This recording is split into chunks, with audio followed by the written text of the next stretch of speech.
ഇതേപോലെ മടിയുള്ളവരുണ്ടെങ്കിൽ അവർക്ക് വേണ്ടിയിട്ടുള്ളൊരു ഉപദേശമാണ് കേട്ടോ. ഞാൻ നന്നായിട്ട് വർക്കൗട്ട് ചെയ്യുന്ന ഒരാളാണ് കേട്ടോ. 2-3 മാസം മുന്നേ വർക്കൗട്ടും കാര്യങ്ങളൊക്കെ നിർത്തി ഭയങ്കര മടിച്ചെന്ന് പറഞ്ഞാൽ കുഴി മടിച്ചി. അങ്ങനെ ഇന്നലെ വിചാരിച്ചെന്നാൽ പിന്നെ നടക്കാൻ പോകാം. ഈ നടക്കാൻ പോകാൻ കാരണമുണ്ട്. 2-3 ദിവസമായിട്ട് എനിക്ക് ഭയങ്കര ക്ഷീണം അവശത, ഭയങ്കര എന്താ പറയുക, ഒന്നിനും ഒരു ഉഷാറില്ല. അങ്ങനെ ഇന്നലെ പോയി ഡോക്ടറെ കണ്ടപ്പോൾ ഡോക്ടർ ചോദിച്ചു എന്താ പണി. അപ്പം പ്രത്യേകിച്ച് പണിയൊന്നും ഇല്ല, ഇങ്ങനെ വെറുതെ ഇരിക്കുകയാണെന്ന് പറഞ്ഞു. ഇങ്ങനെ വെറുതെ ഇരിക്കാൻ പാടില്ല, നമ്മളെന്തെങ്കിലും വർക്കൗട്ട് കാര്യങ്ങൾ ജിമ്മിൽ പോവുകയോ അങ്ങനെയൊക്കെ ചെയ്യണം, എന്നാലേ നമ്മുടെ ശരീരത്തെ മെറ്റബോളിസം ഒക്കെ കറക്റ്റ് ആവുകയുള്ളൂ. അപ്പോൾ എല്ലാവരും എന്താ പറയുക, എക്സസൈസും കാര്യങ്ങളൊക്കെ ചെയ്യുക. നല്ല ആരോഗ്യമുള്ള ശരീരത്തിന് നല്ല മനസ്സുണ്ടാവുകയുള്ളൂ. അപ്പോൾ ഇന്നോട്ട് നിങ്ങളും തുടങ്ങുമല്ലേ.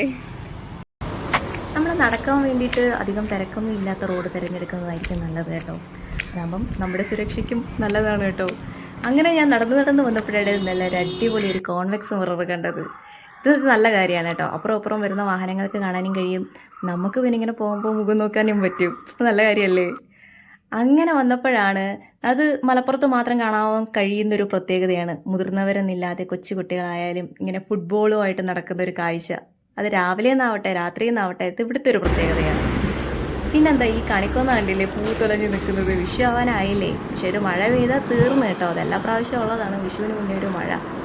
പിന്നെ എനിക്ക് സന്തോഷം തോന്നുന്നൊരു കാര്യമാണ്, നമ്മുടെ ഗ്യാസ് വന്നു. ഗ്യാസ് കണ്ടോ. പണ്ട് എനിക്ക് ഈ വണ്ടി കാണുമ്പോൾ പേടിയായിരുന്നു. നടക്കാൻ പോയിട്ട് ഞങ്ങൾ ഫുഡ് കഴിക്കാനായിട്ട് കയറി കേട്ടോ.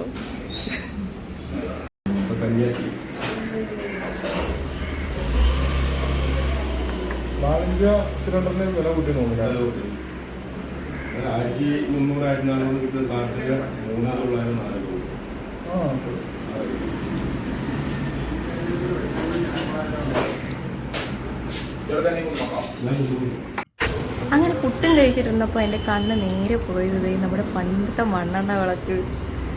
ഇത് കണ്ടപ്പോൾ അല്ലേ ശരിക്കും എനിക്ക് തോന്നുന്നു നമ്മൾ ലാസ്റ്റ് 90s കിഡ്സ് ആയിരിക്കും ഇത് ഉപയോഗിച്ചിട്ടുണ്ടാവുക. പണ്ട് ഇതൊക്കെ കത്തിച്ച് വെച്ച് ഇതിൻ്റെ ചൂട്ടിരുന്ന് ബാലരമ വായിച്ചവർ വരൂ. അങ്ങനെ കുളിയൊക്കെ കഴിഞ്ഞ് വന്നിട്ട് ഇനി കുറച്ച് നേരം പത്രമൊക്കെ ഒന്ന് വായിക്കണം. അപ്പോൾ ഇന്നത്തെ മാതൃഭൂമി പത്രത്തിനകത്തേ അടുത്ത മുഖ്യമന്ത്രിയായിട്ട് ആര് വരണം എന്നാണ് കിടക്കുന്നത്. അടുത്ത മുഖ്യമന്ത്രിയെ ആര് വരണമെന്നാണ് നിങ്ങൾ ആഗ്രഹിക്കുന്നത്? സഖാവ് പിണറായി വിജയൻ 38.22%, വി.ഡി. സതീശൻ 37.71%, രാജീവ് ചന്ദ്രശേഖർ 9.02%, കെ ശൈലജ ടീച്ചറുണ്ട്, രമേശ് ചെന്നിത്തലയുണ്ട്, കെ സുരേന്ദ്രനുണ്ട്. ഇതിനകത്ത് 38.22% പിണറായി വിജയൻ, സഖാവ് പിണറായി വിജയൻ. നിങ്ങൾക്ക് ആര് വരണമെന്നാണ് ആഗ്രഹം? കമൻറ്റ് ചെയ്യട്ടോ.